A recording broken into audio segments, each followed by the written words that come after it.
बच्चों आपका first chapter है बायो का, द लिविंग वर्ल्ड। ठीक है, द लिविंग वर्ल्ड।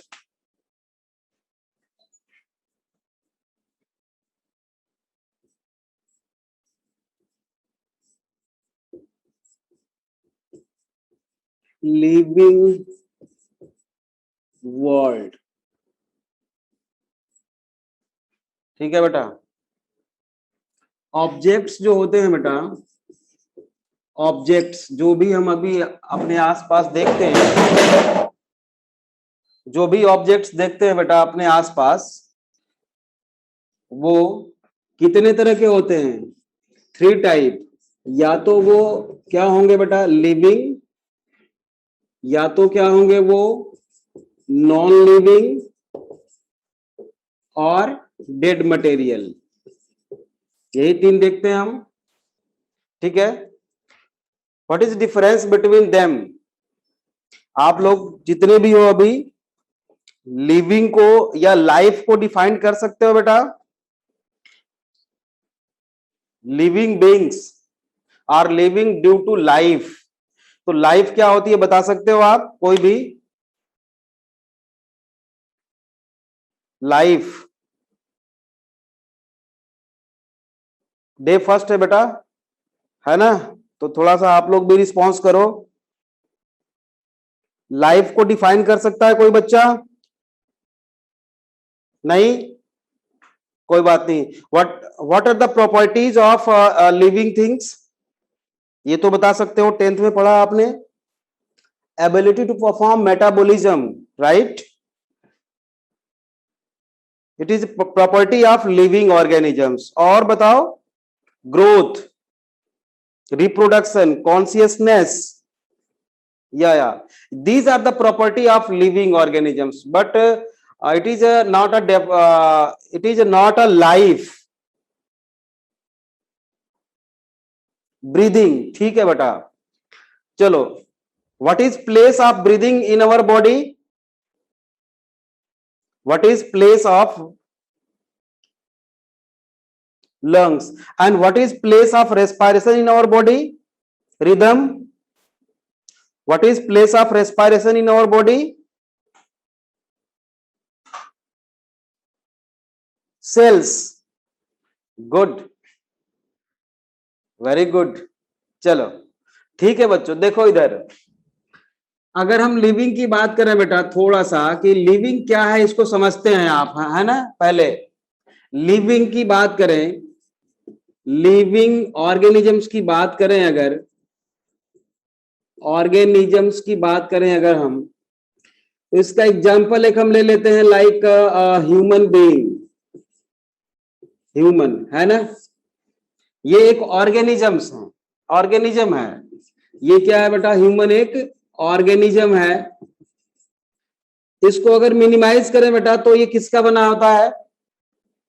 मिनिमाइज करें अगर तो ऑर्गन सिस्टम हमें मिलेगा। ऑर्गन सिस्टम मतलब ये जो ऑर्गन से बना हुआ है ना, ठीक है। ऑर्गन सिस्टम को मिनिमाइज करेंगे तो हमें क्या मिलेगा? ऑर्गन्स, ऑर्गन्स मिलेगा। इसको मिनिमाइज करेंगे तो हमें क्या मिलेगा? टिश्यू। आगे तो आप बोल सकते हो क्या मिलेगा? क्या मिलेगा? सेल्स। सेल्स को मिनिमाइज करेंगे बेटा तो क्या मिलेगा? जैसे कि टिश्यूज और एग्रीगेशन ऑफ सेल्स, इसके एग्रीगेशन से टिश्यू बना है, टिश्यू से फिर ऑर्गन्स बनेंगे, ऑर्गन सिस्टम बनेगा, ऑर्गेनिज्म होगा। ठीक है, तो सेल्स के नीचे जाएंगे तो क्या मिलेगा बेटा? ऑर्गेनेल्स। चलो मैं ऑर्गेनेल्स लिख देता हूं, ऑर्गेनेल्स। इसको मिनिमाइज करेंगे तो क्या मिलेगा बेटा? ऑर्गेनेल्स को मिनिमाइज करेंगे तो हमें क्या मिलेगा?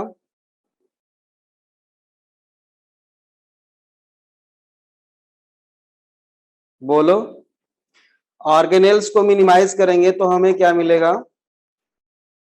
नहीं पता? चलो, ऑर्गेनेल्स जो होते हैं बेटा, उनके बाहर जो बाउंड्री होती है किसकी बनी होती है? Plasma membrane. ठीक है, प्लाज्मा मेम्ब्रेन। सेल के अराउंड क्या होता है? Plasma membrane. और प्लाज्मा मेम्ब्रेन बेटा बना किसका होता है? मेनली लिपिड एंड प्रोटीन, आपने पढ़ा होगा, कुछ तो याद होगा।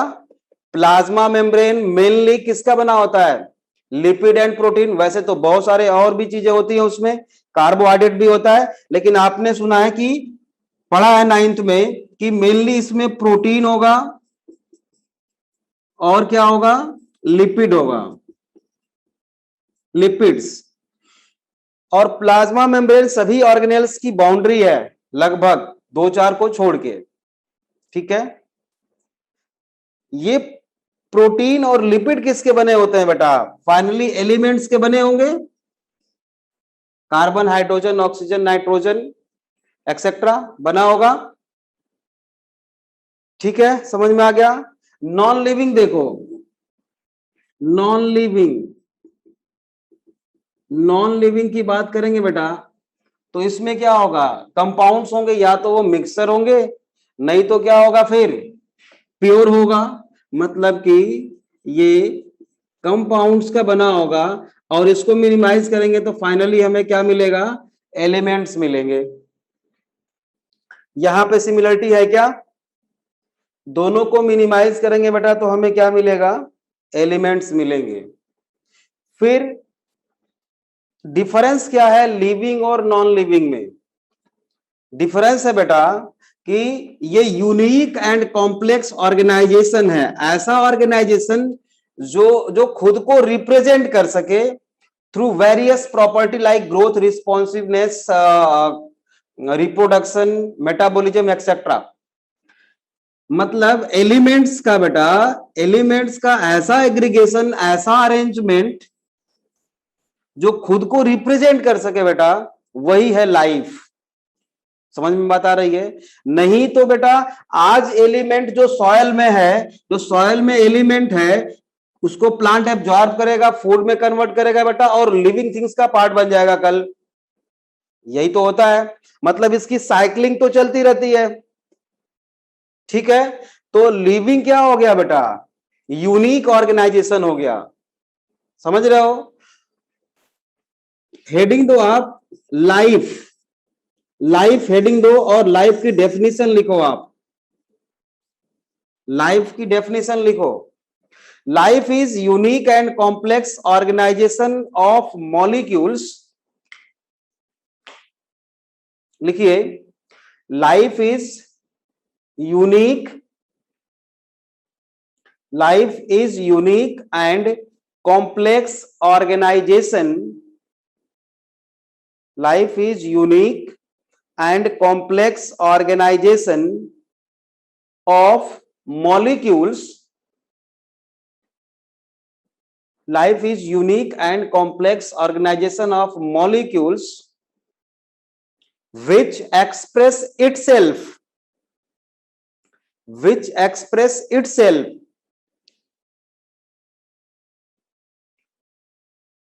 through various chemical reactions, which express itself through chemical reactions, in bracket chemical reaction को living things में क्या बोलते हैं बेटा? Metabolism, in bracket metabolism.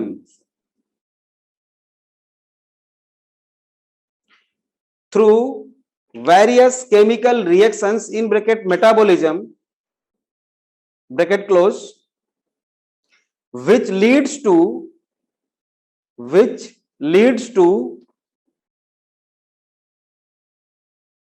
growth, reproduction,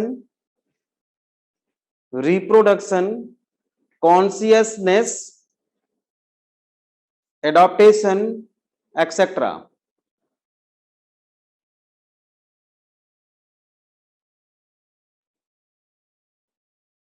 लिख लिया बेटा? अब चलो देखो, इसको फिर से समझते हैं बेटा, है ना, लाइफ को। ये जो मैंने प्रॉपर्टी बताई बेटा, इसको परफॉर्म करने के लिए जिस भी मटेरियल को डिजाइन किया गया वही है लिविंग थिंग्स। अब ये तो लाइफ की डेफिनेशन हो गई बेटा, लिविंग बीइंग्स की डेफिनेशन क्या होगी? Properties like growth, reproduction, consciousness performed by the structure, specific structure, unique and complex organisation, उसको क्या बोलते हो आप? Living organisms. वरना ये एलिमेंट्स तो बेटा दोनों में है, लेकिन एलिमेंट्स का एग्रीगेशन जो है यूनिक और क्या है? कॉम्प्लेक्स है, ठीक है, उसको आप क्या बोलते हो? Living things. बात समझ में आ गई? तो लाइफ की डेफिनेशन अच्छी तरह से अभी भी समझ में नहीं आया हो तो आप बोल सकते हो, क्योंकि अभी स्टार्टिंग हो रही है बेटा। किसी को अगर लाइफ की डेफिनेशन समझ में नहीं आई हो तो बोल सकता है। बोलो बच्चों।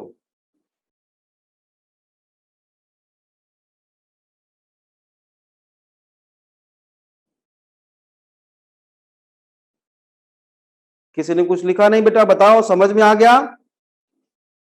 क्लियर है? ठीक है बेटा, ओके। अब कैरेक्टरिस्टिक्स फीचर ऑफ लाइफ और लिविंग थिंग्स। कैरेक्टरिस्टिक्स हेडिंग दो, कैरेक्टरिस्टिक्स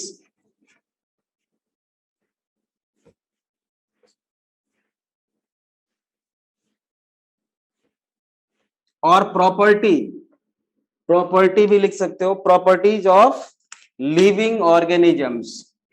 दैट इज क्या है बेटा? ग्रोथ, ठीक है, reproduction, reproduction, consciousness, consciousness, cellular organisation, cellular organisation, है ना, healing and, healing and repair, ये भी प्रॉपर्टी है, death and finally death etcetera. और भी इसमें हम कई सारी चीजें जोड़ सकते हैं, रेस्पायरेशन मैंने नहीं लिखा है, ठीक है। वन बाय वन करके सबको हम देखेंगे। अब पहले स्टार्ट करते हैं बेटा ग्रोथ को, ठीक है। सब हेडिंग दो बेटा, ग्रोथ, ग्रोथ।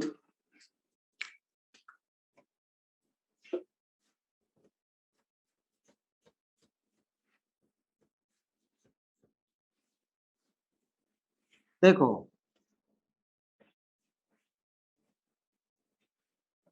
ग्रोथ जो होती है बच्चों, ग्रोथ का मतलब क्या है? Increase in number of cells और individuals and increase in body mass, increase in body mass, ये these are the twin character of growth, ठीक है। मतलब बॉडी मास बढ़ेगा बेटा, नंबर ऑफ सेल्स इंक्रीज करेंगे, उसको हम ग्रोथ कहते हैं, ठीक है। ग्रोथ की प्रॉपर्टी पहली है, ये इंट्रिंसिक भी हो सकता है, केवल ग्रोथ की बात कर रहे हैं हम। ग्रोथ जो है बेटा, ग्रोथ में बी इंट्रिंसिक, इंट्रिंसिक और एक्सट्रिंसिक। इंट्रिंसिक ग्रोथ और extrinsic growth. Intrinsic growth is the characteristic feature of only living organisms, right? जो इंटरनल फोर्स से ग्रोथ होती है बेटा, उसको हम क्या बोलते हैं? Intrinsic growth. ये केवल लिविंग ऑर्गेनिज्म की प्रॉपर्टी होती है। और कोई कोई अगर पार्टिकल है बेटा, स्टोन है, इस पर इसके एक्सटर्नल सरफेस पे बहुत सारा पार्टिकल्स स्टोर होता चला गया, तो उसमें भी ग्रोथ होती है, उसको क्या बोलते हो आप? Extrinsic growth, due to accumulation of particle on their surface, extrinsic growth. and it is also called accretion. It is also called accretion. तो इंट्रिंसिक ग्रोथ का मतलब क्या हो गया बेटा? इंटरनल ग्रोथ, जो लिविंग ऑर्गेनिज्म में होती है। इंट्रिंसिक ग्रोथ का क्या मतलब हो गया बेटा? Internal growth. इंटरनल ग्रोथ मतलब सेल में, एक सेल है बेटा, बाहर से कोई चीज एक्यूमुलेट होकर उसकी ग्रोथ एब्जॉर्ब करेगा बेटा, अपने बायोमोलिक्यूल्स को बनाएगा, तब जाके उसकी ग्रोथ होगी। मतलब वो ग्रोथ कैसी है बेटा? इंटरनल ग्रोथ है। ठीक है, और इंटरनल ग्रोथ है, और ये रिवर्सिबल होती है क्या लिविंग ऑर्गेनिज्म में? नहीं। एक बार ग्रोथ हो गई तो वो रिवर्स नहीं हो सकती। तो इंटरनल ग्रोथ और कैसी है ये? Irreversible growth. जबकि एक्सट्रिंसिक ग्रोथ कौन सी होती है? Extrinsic growth, external growth. External growth due to accumulation of particles on the external surface, और इसको हम बोलते हैं बेटा accretion. It is also known as accretion. और ये उल्टा भी हो सकता है, ये जो ग्रोथ है उल्टा भी हो सकता है। स्टोन में या कोई भी नॉन लिविंग पार्ट है बेटा, उसमें एक्यूमुलेशन से ग्रोथ तो हुई, फिर वो ग्रोथ रिड्यूस भी हो सकती है, उल्टा हो सकता है। तो ये क्या, इसको मैं लिख दूं, ये क्या है? May be reversible. ये रिवर्सिबल भी है। तो एक्सट्रिंसिक ग्रोथ का एग्जांपल बताओ। एक्सट्रिंसिक ग्रोथ का एग्जांपल बताओ। ये लिविंग में होगा बेटा, और ये किस में होगा? नॉन लिविंग में होगा। ठीक है, समझ में आ गया। दूसरा है बेटा, growth is limited. Growth is limited और लिमिटेड। लिमिटेड का मतलब समझते हो? लिमिटेड का मतलब समझ रहे हो? एक पर्टिकुलर टाइम पीरियड तक ग्रोथ होती है, उसके बाद ग्रोथ रुक जाती है, उसको हम लिमिटेड ग्रोथ बोलते हैं। दूसरा है unlimited growth. Unlimited growth, limited growth किसमें होगी बोलो? लिमिटेड ग्रोथ का एग्जांपल, ऑल एनिमल्स, ह्यूमंस। हाँ बेटा, ऑल एनिमल्स, ऑल एनिमल्स, सभी एनिमल्स में लिमिटेड ग्रोथ होती है, टाइम पीरियड के बाद ग्रोथ रुक जाती है। ठीक है, नो बेटा, प्लांट्स नहीं। लिमिटेड ग्रोथ, लिमिटेड ग्रोथ जो होती है, एक तो एनिमल, सभी एनिमल्स में होगी। दूसरी बात, इन case of plants, in case of plants, plant में देखो, ये प्लांट है बेटा, यहां पे एक फ्रूट है, यहां पे एक फ्लावर है, ये फ्लावर है, ये फ्रूट है, ये लीफ है इसकी बेटा, ये स्टेम है, ब्रांचेज है, और ये रूट है। इस रूट में कॉन्टिन्यूअस लाइफ टाइम ग्रोथ होती रहती है, अनलिमिटेड ग्रोथ है। स्टेम ब्रांचेस की ग्रोथ इसके लाइफ टाइम होती रहती है बेटा, अनलिमिटेड ग्रोथ है। ठीक है, लेकिन लीफ, हर प्लांट्स की लीफ का एक पर्टिकुलर साइज होता है बेटा, उसको गेन करने के बाद लीफ में ग्रोथ नहीं हो सकती। हर प्लांट के लीफ की मैक्सिमम साइज फिक्स है, उससे ज्यादा बड़ा नहीं हो सकता वो। तो लीफ की जो ग्रोथ है बेटा, वो क्या है? लिमिटेड है कि अनलिमिटेड है? लिमिटेड है।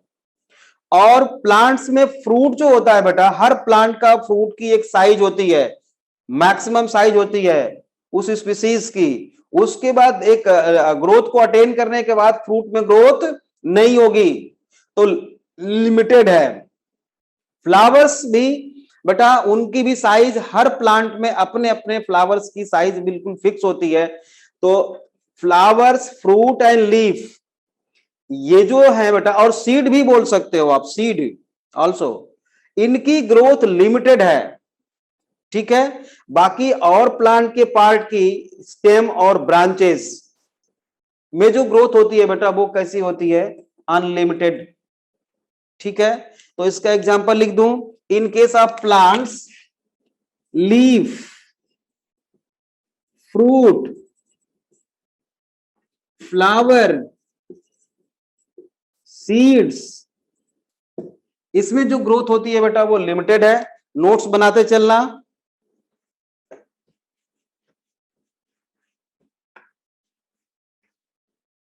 ठीक है।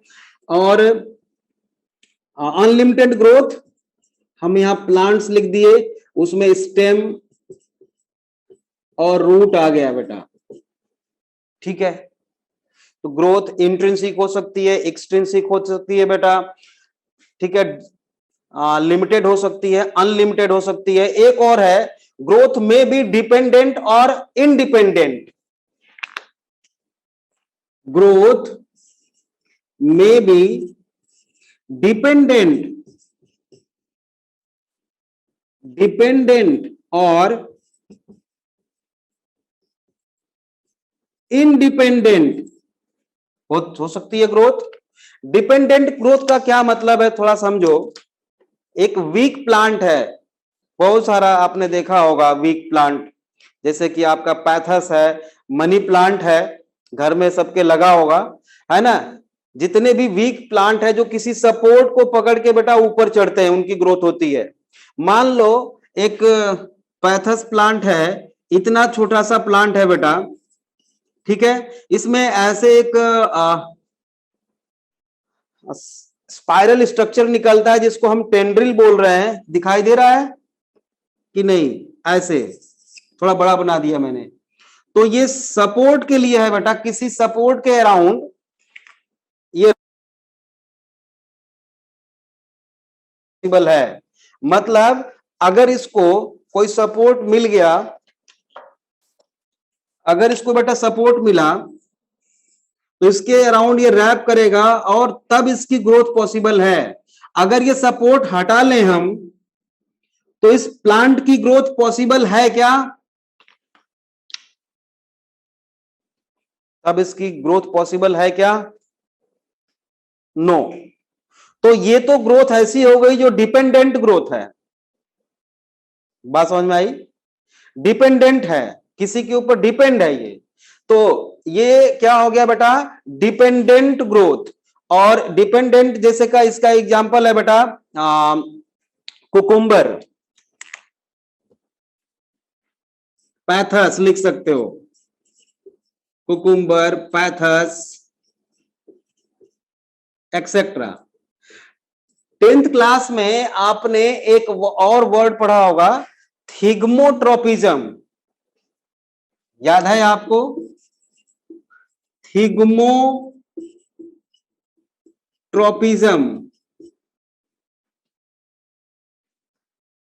याद है?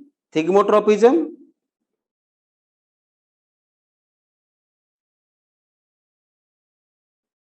नहीं? थिग्मो मीन्स क्या होता है सर?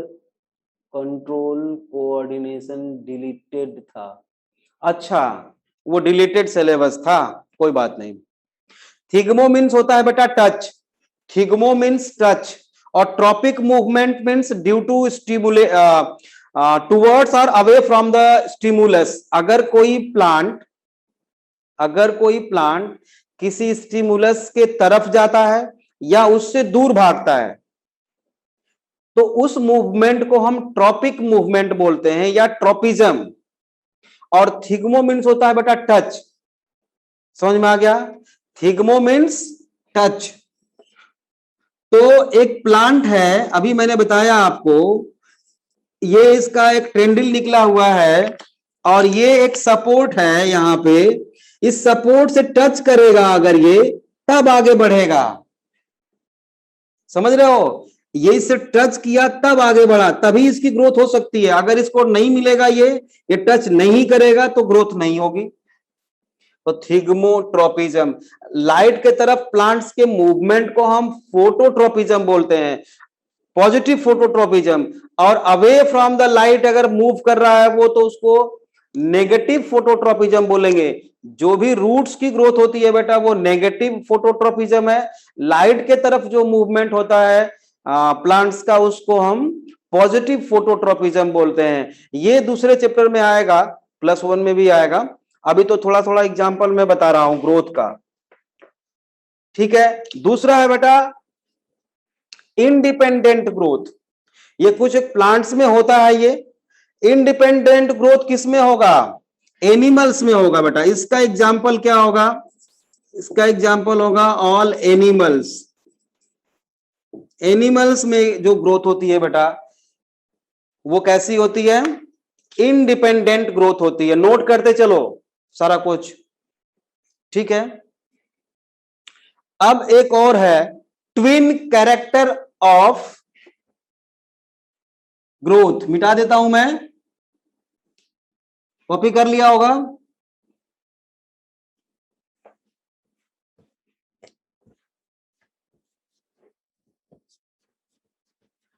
पहले ही मैंने आपको बोला twin character of growth. Twin characters of growth, that is क्या क्या है?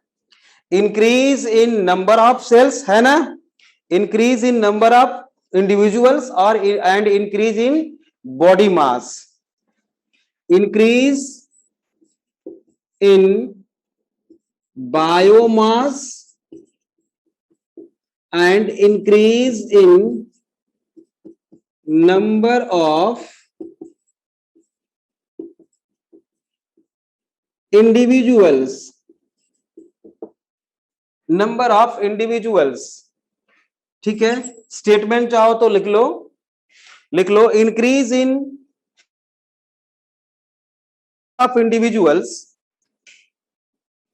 increase in mass biomass and increase in number of individuals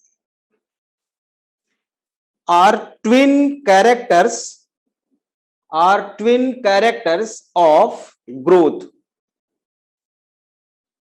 are twin characters of growth। ठीक है, चलो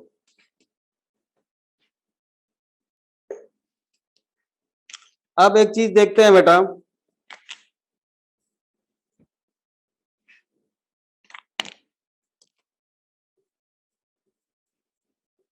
मल्टी सेल्यूलर ऑर्गेनिजम्स, और इधर हम लिख देते हैं यूनी सेल्यूलर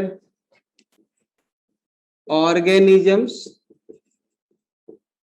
ठीक है, multi cellular organisms and unicellular organisms. मान लो बेटा मल्टी सेलुलर ऑर्गेनिज्म में किसी का एग्जांपल ह्यूमन का हम ले सकते हैं कि एक छोटा सा बच्चा है बेटा, ये इतना छोटा सा है, ठीक है।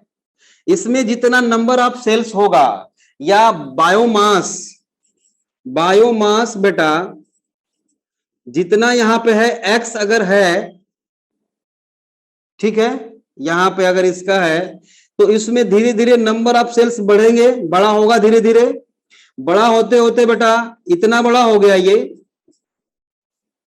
ठीक है, इतना बड़ा हो गया। तो अब इसका बायोमास बढ़ा है क्या? इसका बायोमास बढ़ा है, इसमें बढ़ा है बायोमास, ठीक है। और नंबर ऑफ सेल्स भी बढ़े हैं, इसमें नंबर ऑफ सेल्स भी बढ़ा है। यहां पे जितना था, अगर यहां पे बायोमास अगर एक्स था तो यहां पे एस प्लस एक्स हम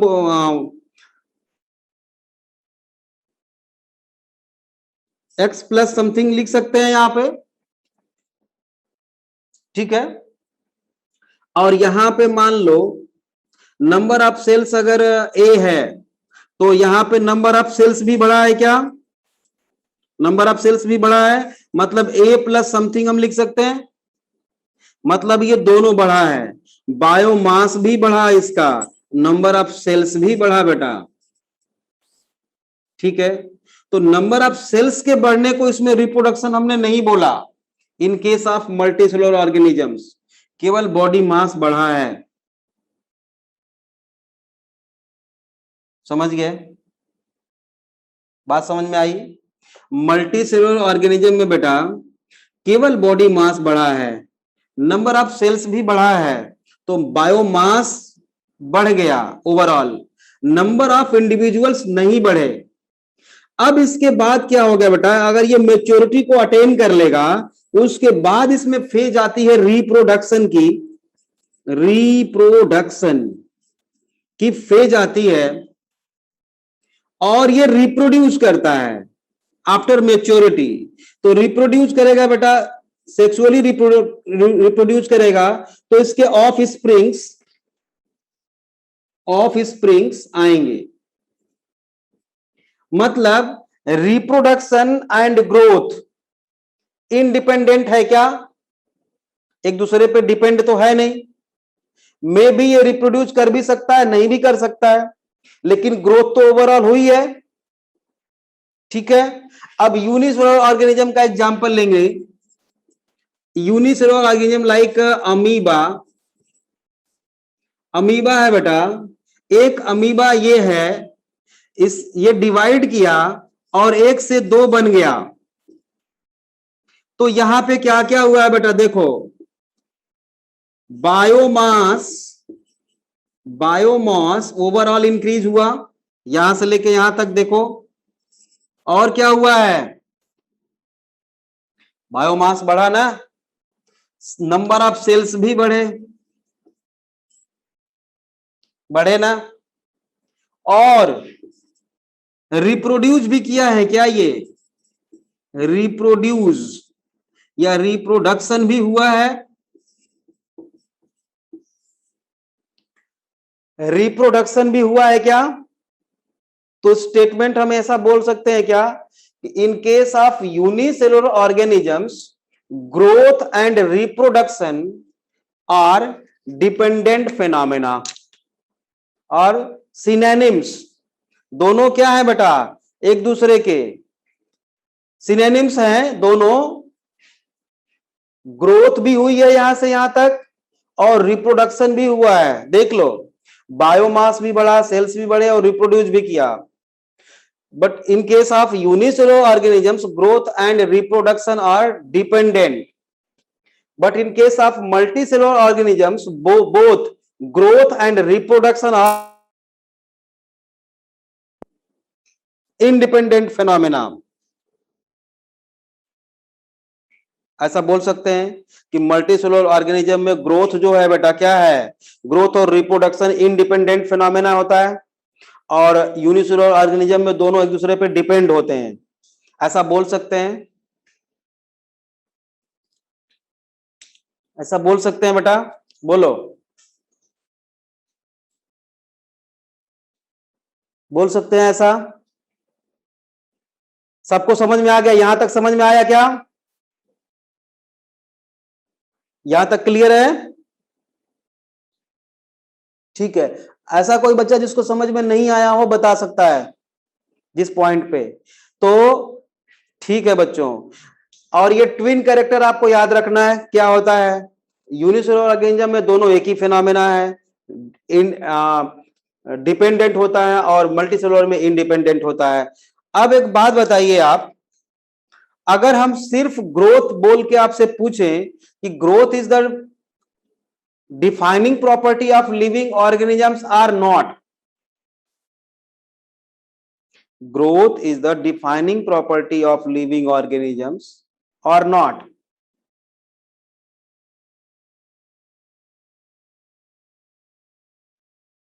No.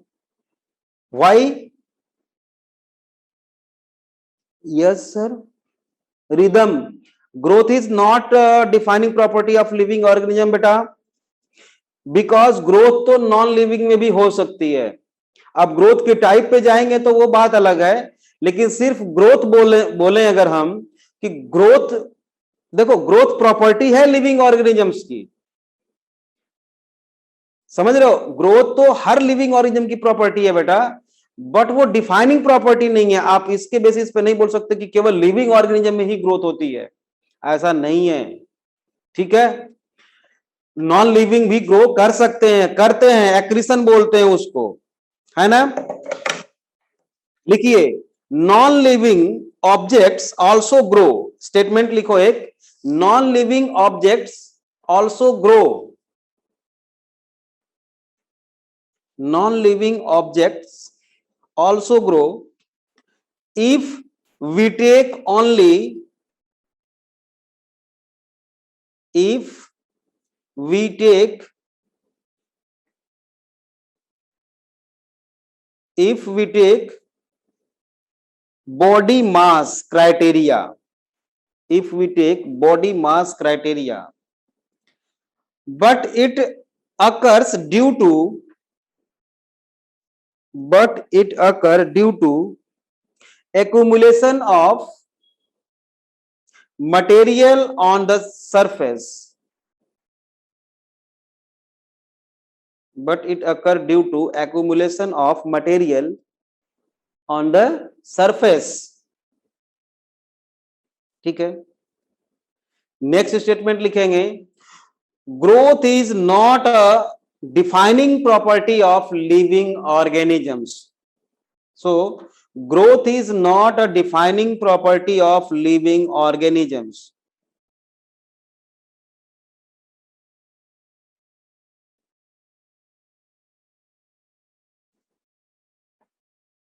ठीक है, समझ में आ गया।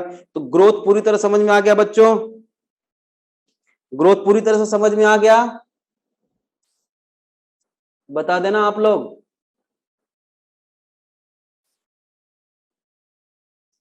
ठीक है, ठीक है बेटा। अब चलते हैं नेक्स्ट प्रॉपर्टी की तरफ, नेक्स्ट प्रॉपर्टी की तरफ चलते हैं बेटा, रिप्रोडक्शन। लिविंग ऑर्गेनिज्म की दूसरी प्रॉपर्टी है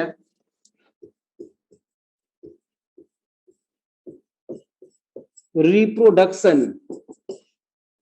लिखिए, रिप्रोडक्शन में it is a biological process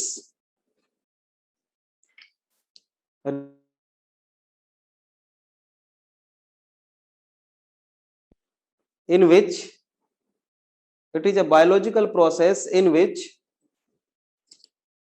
organisms produce young ones, organisms produce young ones, in bracket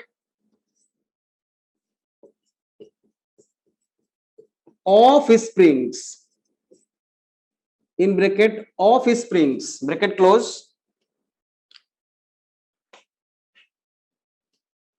which similar to itself, which similar to itself, ठीक है। अब आप हमें बताओ कि रिप्रोडक्शन, कोई भी नॉन लिविंग ऑब्जेक्ट रिप्रोड्यूस कर सकता है क्या? नो, नहीं कर सकता। कोई भी नॉन लिविंग ऑब्जेक्ट रिप्रोड्यूस नहीं कर सकता, रिप्रोडक्शन नॉन लिविंग में पॉसिबल नहीं है, ठीक है। लेकिन बेटा इनफर्टाइल, इनफर्टाइल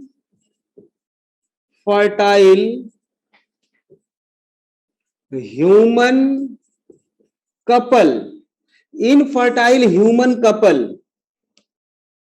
मतलब वो लोग, वो फैमिली जिनके बच्चे नहीं है, ठीक है। क्या ये लिविंग ऑर्गेनिज्म है कि नहीं है? है, बट अनेबल टू रिप्रोड्यूस, ठीक है। लिविंग ऑर्गेनिज्म है लेकिन अनेबल टू रिप्रोड्यूस। दूसरा एग्जांपल बेटा, डोंकी और हॉर्स के क्रॉस से जो ऑर्गेनिज्म बनता है बेटा ऑफ स्प्रिंग, उसको हम कहते हैं म्यूल, खच्चर है ना, ये भी अनेबल टू रिप्रोड्यूस है, ये भी रिप्रोड्यूस नहीं कर सकता, लेकिन लिविंग ऑर्गेनिज्म तो है। म्यूल भी क्या है, लिविंग ऑर्गेनिज्म तो होता है, लेकिन रिप्रोड्यूस नहीं कर सकता। ठीक है। अब हनी बी में बेटा एक कास्ट होती है, उनकी 3 होती है वैसे तो, क्वीन, ड्रोन्स और वर्कर्स। ठीक है। तो वर्कर जो होते हैं बेटा हनी बी में, वर्कर ये रिप्रोड्यूस नहीं कर सकते रिप्रोड्यूस, लेकिन ये लिविंग ऑर्गेनिज्म तो हैं। ठीक। तो अब क्या बोलोगे, लिखेंगे reproduction is the property of only living organisms, but it is not a defining property of living organisms. मतलब रिप्रोडक्शन तो केवल लिविंग ऑर्गेनिज्म की ही प्रॉपर्टी है, लेकिन जरूरी नहीं कि लिविंग होने के लिए रिप्रोड्यूस करना पड़े, बिना रिप्रोडक्शन के भी वो लिविंग हो सकता है। इसलिए it is not a defining property of living organisms. समझ में आ गया बात। अब लिखिए डेफिनेशन आपने रिप्रोडक्शन का लिखा, दूसरा स्टेटमेंट लिखो,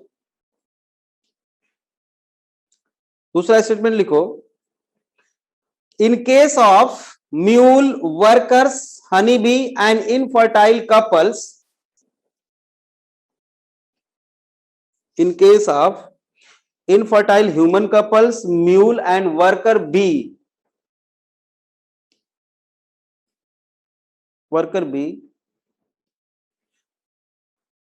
comma, they are unable to reproduce but they are living, they are unable to reproduce but they are living,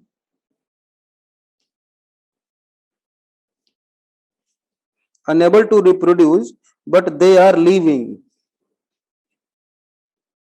So reproduction is the property of only living organisms,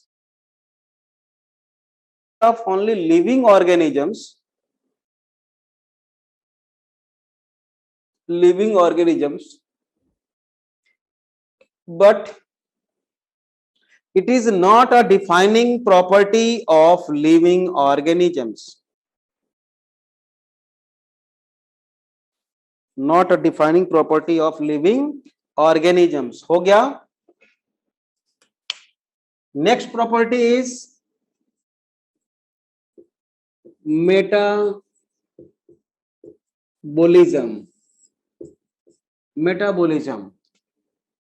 ठीक है। Metabolism में लिखो पहले, it is a sum total of chemical reactions, it is the sum total of chemical reactions,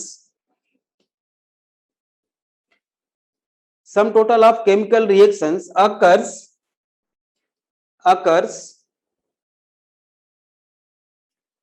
within the body of an organisms,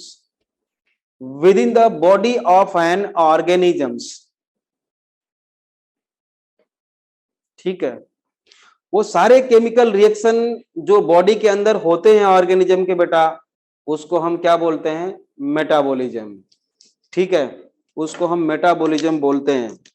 चलो देखो, और and all living phenomenons are due to metabolism, ये भी याद रखना है आपको। समझ रहे हो? हाँ, जितने भी लिविंग प्रॉपर्टी शो करता है भाई लिविंग ऑर्गेनिज्म, वो ड्यू टू मेटाबॉलिज्म। समझ रहे हो? अब मान लो बेटा ये एक सेल है,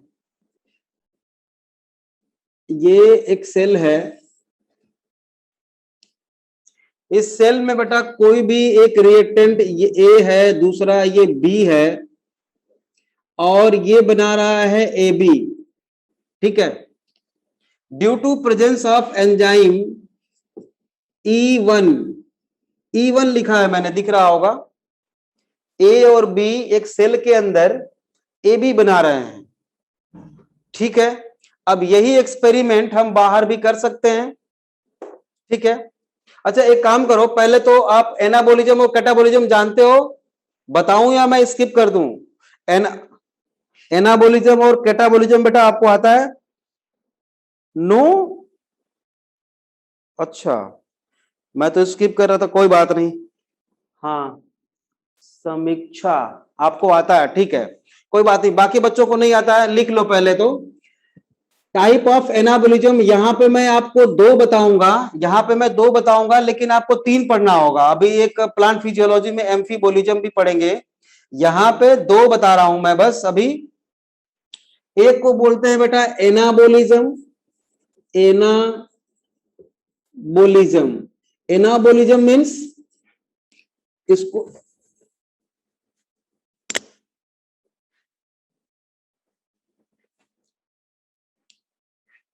एनाबोलिज्म मीन्स सिंथेसिस और प्रोडक्शन, ठीक है। सिंथेसिस रिएक्शन को हम एनाबोलिज्म बोलते हैं। इसका एग्जांपल है बेटा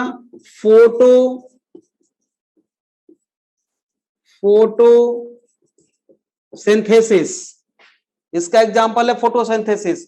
फोटोसिंथेसिस में आप जानते हो क्या होता है, 6CO2 plus 12H2O, chlorophyll and sunlight, sunlight and chlorophyll जानते हो आप, और C6H12O6 plus 6O2 plus 6H2O। ये क्या बन गया, ये फोटोसिंथेसिस का इक्वेशन मैंने लिखा हुआ है। तो इसमें ग्लूकोज की सिंथेसिस हो रही है बेटा, तो ये सिंथेसिस रिएक्शन है। और ये केमिकल रिएक्शन है, मतलब ये मेटाबॉलिज्म है, ठीक है, मेटाबॉलिज्म है जो सेल के अंदर हो रहा है। दूसरा है बेटा, होता है कैटाबोलिज्म, कैटाबोलिज्म, ठीक है। क्या लिखे थे बेटे?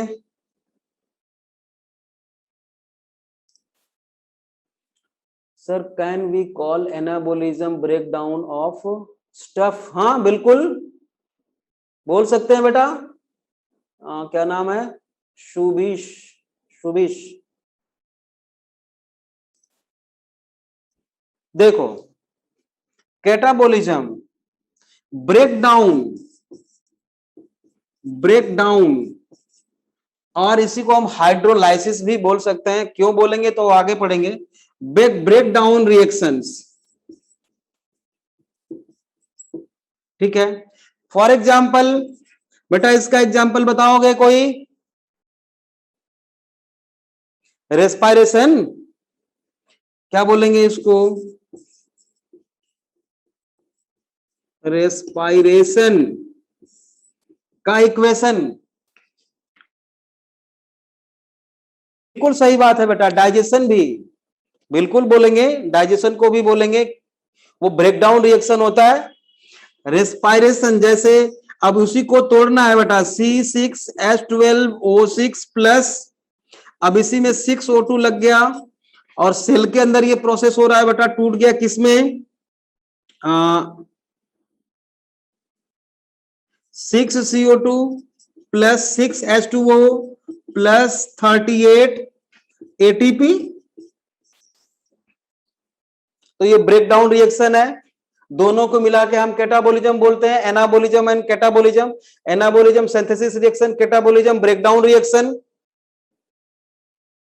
ठीक है। अब देखो बेटा, एक प्लांट सेल है, अभी तो मैं प्लांट सेल बोल रहा हूं, ये किसी भी सेल में होता है। देखिए ये एक प्लांट सेल है, ध्यान से सुनना मेरी बात, ठीक है। इस सेल में यहां पे बेटा क्लोरोप्लास्ट है, यहां पे क्लोरोप्लास्ट है बेटा, ठीक है। और यहां पे माइटोकॉन्ड्रिया है, यहां पे माइटोकॉन्ड्रिया है बेटा, ठीक है, ये माइटोकॉन्ड्रिया है। यहां पे रेस्पायरेशन वाला प्रोसेस चल रहा है, यहां पे फोटोसिंथेसिस चल रही है। मतलब एक ही सेल के अंदर बेटा ये भी चल रहा है और ये भी चल रहा है, दो दो रिएक्शंस चल रहे हैं एक ही साथ। समझ में आ गई बात? चलो, समझ में आ गया। इसी तरह से एक सिंगल सेल के अंदर कितने रिएक्शंस चल रहे होते हैं? आप क्या इमेजिन कर सकते हो? How many chemical reactions occurs simultaneously within a single cell? How many? आप इमेजिन करके बताओ, लिखो जरा। Too many. एक आइडिया, कुछ रिदम बेटा? Infinite ATP formation, infinite ATP formation. और कोई आंसर आएगा? कितने हो सकते हैं? चल बेटा देख, आपके एनसीईआरटी में बेटा लिखा ATP formation, formation of ribosomes. वो तो बेटा एक प्रोसेस आपने बताया कि एटीपी फॉर्मेशन। मैं तो ये पूछ रहा हूं, क्वेश्चन फिर से सुनो, कि ये एक केमिकल रिएक्शन मैंने लिखा है, ये केमिकल रिएक्शन ये लिखा, ऐसे ही कितने केमिकल रिएक्शंस एक साथ एक सिंगल सेल में चल रहे होते हैं? ये मेरा क्वेश्चन है, और इसका आंसर आपके एनसीईआरटी में लिखा हुआ है, लिविंग वर्ड वाले में ही। More than thousands, more than, जरा स्टेटमेंट देखो, more than thousands of chemical reactions occurs simultaneously, भी हो सकता है, within a single cell.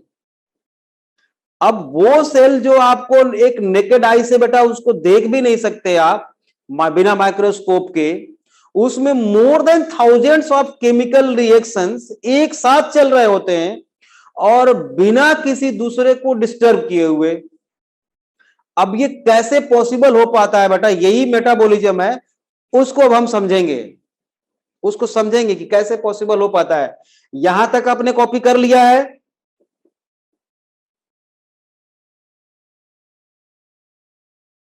ऐसा नो? कुछ तो लिख दो बेटा, हाँ या ना कुछ लिखते चलो। ठीक है, चलो बच्चों इधर देखो।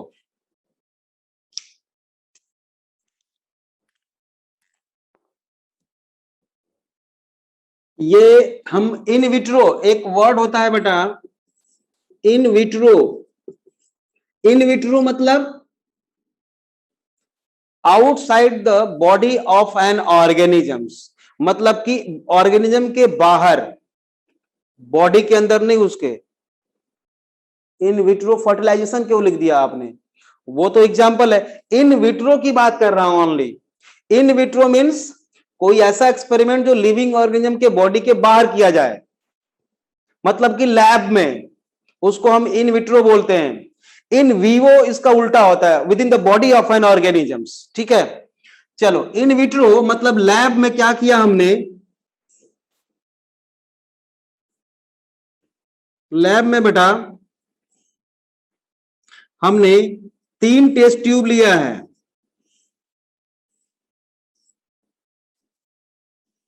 ये 3 टेस्ट ट्यूब हमने लिया, इसका नाम है एक्स, इसका वाई और इसका जेड। ठीक है, 3 टेस्ट ट्यूब हमारे पास हैं। इसमें बेटा हमने क्या डाला? रिएक्टेंट डाल दिया ए एंड बी, इसमें ए और बी डाल दिया, और ये इसमें रिएक्शन हुआ आपस।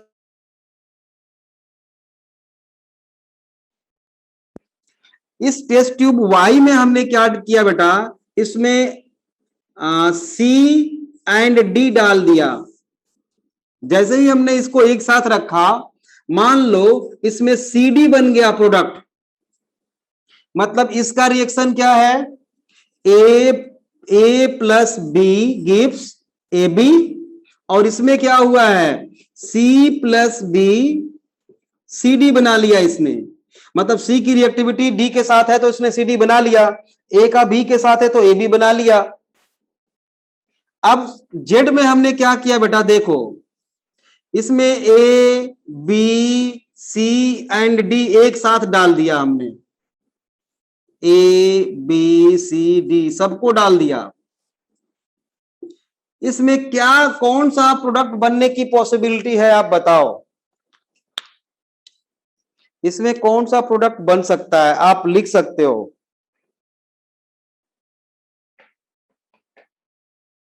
कौन सा प्रोडक्ट बनेगा बेटा, बोलो। एसी एंड बीडी, एक बच्चे ने लिखा है, समीक्षा ने, एसी एंड बीडी, और एसी एंड बीडी, और बताओ, और कोई आंसर आएगा?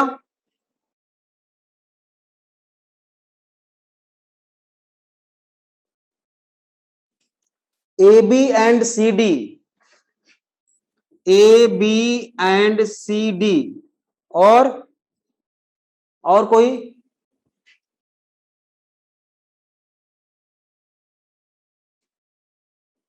कोई बात नहीं, चलो देखो इधर बेटा, मैं तो कहता हूं कि ए की रिएक्टिविटी जो है, ए की रिएक्टिविटी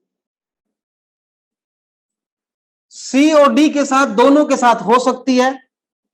तो क्या हुआ, ए सी डी बना लिया, बी अलग हो गया, ऐसा हो सकता है। हो सकता है कि बी ए बन जाए, सॉरी बी डी बन जाए, बी डी बन जाए प्लस ए डी बन जाए। मतलब इतनी सारी पॉसिबिलिटी है, बिल्कुल सही बताया आपने, इतनी सारी पॉसिबिलिटी है, ये सब कुछ भी बन सकता है, श्योर नहीं है क्या बनेगा। लेकिन ऐसा क्यों? क्योंकि बेटा ए बी सी डी जो रिएक्टेंट है वो किसी के साथ भी रिएक्ट कर सकते हैं केमिकली, अगर वो रिएक्टिविटी उनकी है आपस में, तो रिएक्ट करके वो प्रोडक्ट बना सकते हैं, कोई बड़ी बात नहीं है।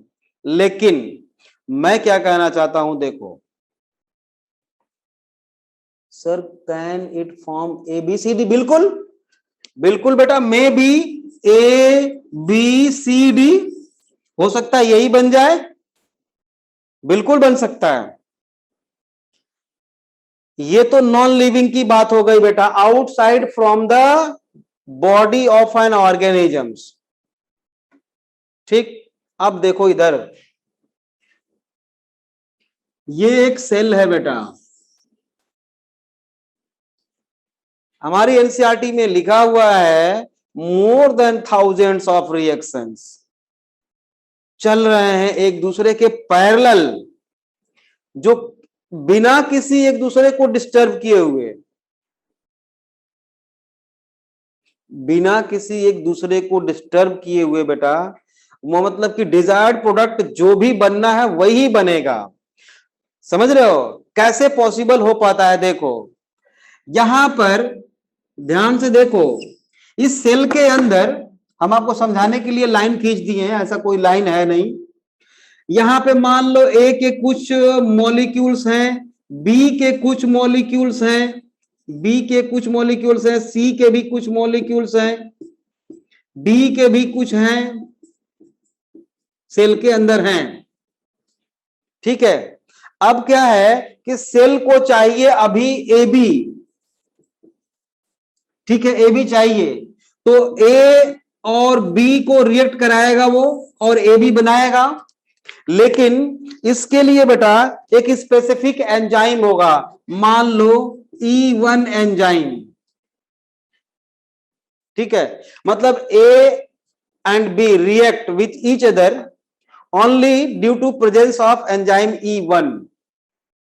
ठीक है, दूसरा, अगर उसको मान लो एडी चाहिए, अब वो चाहता है कि ए का डी के साथ रिएक्शन हो, ए प्लस बी, तो उसके लिए एंजाइम उसके पास एक है E2। अगर वो चाहता है कि नहीं, ए प्लस बी प्लस सी चाहता है वो, ठीक है, ए बी सी बनाना चाहता है, उसके लिए एंजाइम है उसके पास A3। तो मान लो एबीसी के 5 मॉलिक्यूल चाहिए, तो ये एंजाइम काम करेगा। Means within the living cell each and every chemical reaction is controlled by specific type of enzyme.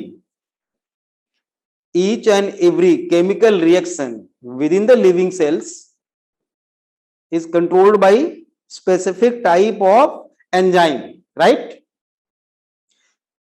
तो वो जो चाहेगा वो प्रोडक्ट जितना चाहेगा उतना बनवा लेगा। समझ में बात आई? इसी तरह से बेटा उसके पास एक सिंगल सेल में बेटा लगभग 3000 से प्लस टाइप के एंजाइम होते हैं, इसीलिए thousands, more than thousands of chemical reaction वो एक साथ करवा लेता है। And chemical reaction due to presence of enzyme within the living cell is called metabolism. Actual में मेटाबॉलिज्म क्या है? क्या है मेटाबॉलिज्म बेटा? एंजाइम के प्रेजेंस में बायो, इसीलिए इसको बायोकेमिकल रिएक्शन बोलते हैं, केमिकल नहीं बोलते, केवल बायोकेमिकल रिएक्शन बोलते हैं। मतलब एंजाइम के प्रेजेंस में जो रिएक्शन सेल के अंदर हो रहा है वही मेटाबॉलिज्म है। तो आपको ये समझ में बात यहां तक आ चुकी क्या कि कैसे एक single cell more than thousands of chemical reaction को एक साथ कैसे कंट्रोल कर पाता है, और वही है मेटाबॉलिज्म। क्या सबको समझ में आ गया ये बात? वाओ, बहुत बढ़िया बेटा, सबको समझ में आ गया, वेरी गुड। ठीक है, ये ऐसा आप लोग भी लिख लेना ताकि बाद में आपको याद आ जाए, है ना? ठीक है, अब यहां तक समझ में आ गया। एक और चीज लिखिए, पहले समझ लो फिर लिखना। चलो समझ लेते हैं। इसको मेटाबॉलिज्म बोलते हैं बेटा, ठीक है ना? मेटाबॉलिज्म आपको अच्छी तरह समझ में आ गया। एक और चीज बेटा, ये है टेस्ट ट्यूब। ये क्या है? Test tube. और ये हम बात कर रहे हैं इन विट्रो की, इन विट्रो की बात कर रहे हैं बेटा। इस टेस्ट ट्यूब में हमने रखा है ए एंड बी, डाल दिया इसमें, चलो, और एंजाइम भी डाल दिया बेटा, E1 डाल दिया, और इसमें प्रोडक्ट बन गया AB, बन गया। यहां E1 के प्रेजेंस में AB बना है। इसी रिएक्टेंट को हमने बाहर निकाला, टेस्ट ट्यूब में डाला, और इसने AB बना लिया due to presence of enzyme E1। अब आपको बताना है कि ये लिविंग है क्या या नॉन लिविंग है? ये जो सिस्टम है, ये भी एक सिस्टम है बेटा, और ये भी एक सिस्टम है। तो ये नॉन लिविंग है या लिविंग है?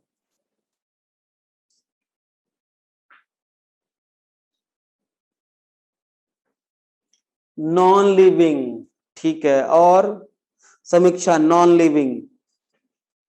और बोलो बेटा, आप लोग अपना अपना बताओ, रिदम, नॉन लिविंग। बेटा आपके एनसीईआरटी में लिखा हुआ है it is neither living nor non living. ये तो नॉन लिविंग भी नहीं है और लिविंग भी नहीं है। लिविंग तो नहीं है, ये तो आपको पता है, ठीक है। नॉन लिविंग क्यों नहीं, कैसे नहीं है? क्योंकि बेटा इसमें एंजाइम काम कर रहा है, और enzyme is the product of only living organism. दूसरा प्रूफ, नॉन लिविंग ये नहीं है, नॉन लिविंग ये नहीं है। क्यों नहीं है? क्यों? क्योंकि इसमें एंजाइम कंट्रोल्ड रिएक्शन चल रहा है, मतलब मेटाबॉलिज्म चल रहा है। मतलब कि मेटाबॉलिज्म एक डिफाइनिंग प्रॉपर्टी है, और ये हो रहा है एज एंजाइम इज प्रेजेंट। बिल्कुल बेटा, एंजाइम के कारण इसको न तो लिविंग बोलेंगे और ना ही नॉन लिविंग। लिविंग भी नहीं है पूरी तरह, क्योंकि लिविंग बीइंग के सारे प्रॉपर्टी डिफाइनिंग प्रॉपर्टी को नहीं शो कर सकता, ये कॉन्शियसनेस को शो नहीं कर सकता, ये वो डिफाइनिंग प्रॉपर्टी है। बात यही है कि कोई भी लिविंग ऑर्गेनिज्म हो, लिविंग ऑर्गेनिजम्स के जितनी भी प्रॉपर्टी जो डिफाइनिंग प्रॉपर्टी है उसको परफॉर्म करना ही पड़ेगा, समझ रहे हो? तो ये परफॉर्म नहीं कर पा रहा है, इसलिए लिविंग नहीं है। नॉन लिविंग इसलिए नहीं है बेटा कि सिंपल केमिकल रिएक्शन है नहीं, इसमें एंजाइम तो जो है वो लिविंग सिस्टम का प्रोडक्ट होता है, एंजाइम हमने डाल रखा है। तो फिर क्या है, it is living reaction, it is a living reaction. ठीक है, लिविंग रिएक्शन है ये, क्योंकि एंजाइम के प्रेजेंस में हो रहा है। अब यहां तक तो सबको समझ में आ गई बात। अब एक्चुअली मेटाबॉलिज्म बेटा वो डिफाइनिंग प्रॉपर्टी है। क्यों है? अगर आप में से किसी के दिमाग में आ रही हो बात कि सर हमने मेटाबॉलिज्म तो यहां शो कर दिया, क्योंकि लिविंग ऑर्गेनिज्म के बॉडी के बाहर हमने दिखा दिया, मेटाबॉलिज्म करके दिखा दिया, तो मेटाबॉलिज्म डिफाइनिंग कैसे हुआ? लिविंग ऑर्गेनिज्म तो नहीं है ये। बट बेटा enzyme is the product of only living organism, ये लिविंग रिएक्शन बोलते हैं इसको, neither living nor non living, but it is a living reaction. So आपके इधर स्टेटमेंट लिखा हुआ है, so metabolism is the defining property of all living organisms without any exception. ठीक है, तो समझ में आ गया यहां तक? तो लिखवाऊं अब, समझ में आ गया बच्चों? ठीक है, तो अब लिखो, 2-3 लाइन लिख लो बस। लिखो बेटा ठीक है, लिखिए। when we show biochemical reaction, when we show in vitro लिख लेना, when we show in vitro biochemical reaction, when we shows in vitro biochemical reaction,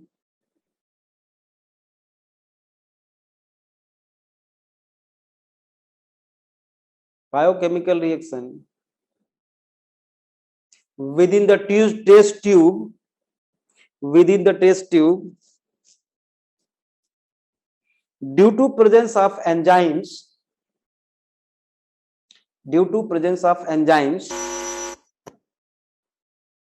due to presence of enzymes,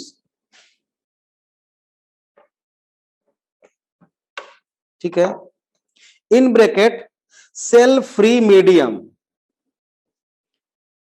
cell free medium मतलब कि cell नहीं है, it is a neither living nor non-living things,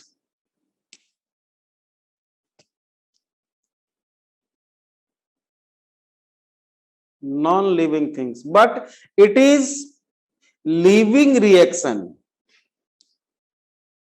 but it is living reaction,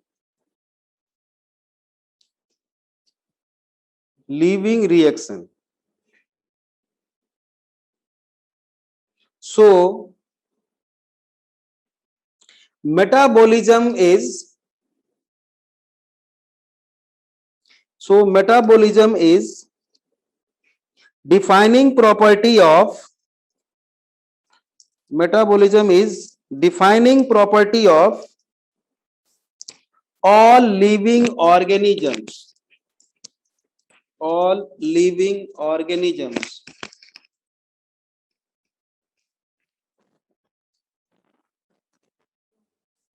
metabolism क्या हो गया? सभी living organism का defining property हो गया। ठीक है, और वो भी स्टेटमेंट लिख लो, लिखिए, within the single cell, within the single cell more than thousands, maybe लिखना, maybe more than thousands biochemical reactions, more than thousands biochemical reactions occurs simultaneously, simultaneously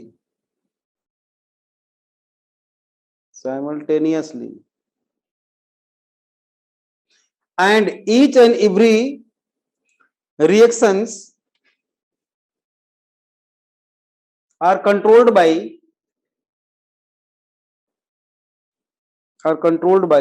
specific type of enzymes.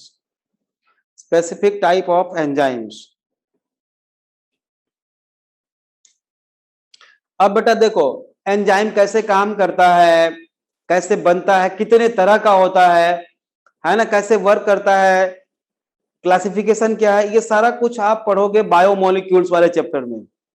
Biomolecule एक chapter है बेटा, वहां पे पढ़ाया जाएगा आपको, ठीक है। अब चलो चलते हैं, मूव करते हैं दूसरी प्रॉपर्टी के ऊपर, cellular organisation. Cellular organisation,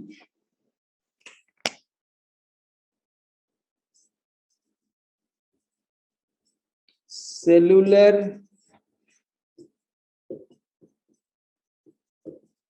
organisation. बेटा बिना सेल्यूलर ऑर्गेनाइजेशन के कोई लिविंग थिंग्स पॉसिबल है क्या? नहीं पॉसिबल है बेटा, बिना को मतलब यूनिसेलुलर नो। तो सेलुलर ऑर्गेनाइजेशन क्या है बेटा? All living organisms are made up of cells, है ना, लिखिए all living organisms are made up of cells. All living organisms without any exception made up of cells, oblique cell लिख लेना। तो क्या लिखेंगे? And it is also defining property of living organisms. Defining property of living organisms, बिना cellular organisation के कोई भी living organism possible नहीं है बेटा। और एक चीज और आज हम बता दें, अगला आपका वो होगा प्रॉपर्टी कॉन्शियसनेस होगा। लेकिन उसके पहले देखो, ये एक यूनिसेलुलर ऑर्गेनिज्म है। यूनिसेलुलर ऑर्गेनिज्म का नाम बताओ कोई, अमीबा को छोड़ के जरा देखूं, याद है आप लोगों को? किसी भी और यूनिसेलुलर ऑर्गेनिज्म का नाम बताओ अमीबा को छोड़ के। अभी मैंने अमीबा लिखा था इसलिए बोल रहा हूं, कोई दूसरे नाम बताओ।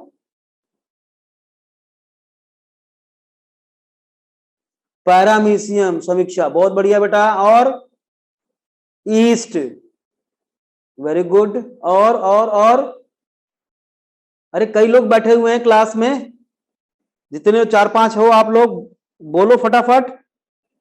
Bacteria, very good. चलो देखो, ये अमीबा है, पैरामीशियम है, बैक्टीरिया है, यूग्लिना है, जो कुछ भी है, क्लेमाइडोमोनास, हाँ ठीक है, याद आता है आप लोगों को। चलो ये यूनिसेलुलर ऑर्गेनिज्म है बेटा। और ये क्या है? ये मल्टी सेलुलर ह्यूमन है, मान लो ह्यूमन है, ये मल्टी सेलुलर ऑर्गेनिज्म है बेटा, ठीक है, ये मल्टी सेलुलर ऑर्गेनिज्म है, ठीक है। अब क्या है, ये यहां से फूड लेगा बेटा, इंजेक्शन ऑफ फूड, ये भी बाहर से फूड लेता है, फैगोसाइटोसिस आपने पढ़ा हो तो याद हो तो ठीक है, बाहर से फूड लेगा, ये भी ले रहा है, ठीक है। इस फूड को बेटा एलिमेंट्री कैनाल है इसके पास, मतलब कॉम्प्लेक्स ऑर्गेनाइजेशन है एलिमेंट्री कैनाल का भी, और इसमें ये इसके थ्रू इसको कॉम्प्लेक्स फूड मॉलिक्यूल्स को सिंपलेस्ट वन में कन्वर्ट करेगा और ब्लड में मिक्स करेगा, ठीक है। ये भी इस फूड को बेटा डाइजेस्ट करेगा, मतलब तोड़ेगा यहीं पे, मतलब डाइजेस्टिव सिस्टम इसमें भी है, ठीक है। ये इस फूड को पूरे बॉडी तक पहुंचाएगा, सर्कुलेटरी सिस्टम इसके पास यही सर्कुलेशन है, साइक्लोसिस करेगा, पहुंचा देगा। एक्सक्रीशन, ये सिस्टम है इसके पास, सर्कुलेटरी तो है ही है, एक्सक्रीटरी सिस्टम है, किडनी है इसके पास। ये कैसे एक्सक्रीट करेगा बेटा? एक्सोसाइटोसिस से, कॉन्ट्रेक्टाइल वैक्यूल अगर पढ़ा होगा तो ठीक है, उसके थ्रू भी एक्सक्रीट कर देंगे, ऑस्मो रेगुलेट करेंगे, वाटर को बैलेंस करेंगे, करेंगे with in the body of N organisms, ये भी और ये भी, ठीक है। कॉन्शियसनेस मतलब किसी भी एबायोटिक फैक्टर के अगेंस्ट ये भी रिस्पॉन्स करता है बेटा और ये भी रिस्पॉन्स करता है। बहुत गर्मी है, बहुत ठंडक है, ये भी। न्यूरॉन्स नहीं है तो क्या हुआ, वो भी हम बताएंगे आगे कैसे करते हैं ये, ठीक है।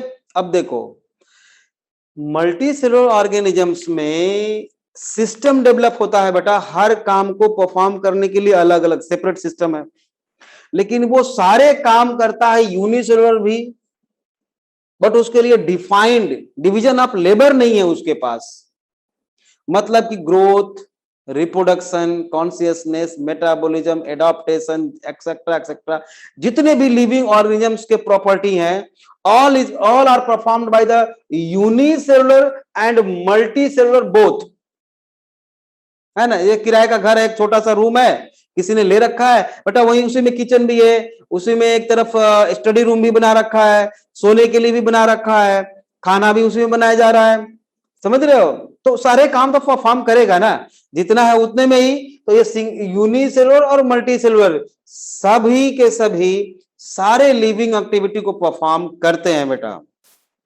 अब हेडिंग दे दो एक कॉन्शियसनेस, जो नेक्स्ट डे पढ़ेंगे हम, कॉन्शियसनेस। आज मैंने जितना पढ़ाया आप लोगों को सब कुछ समझ में आया क्या?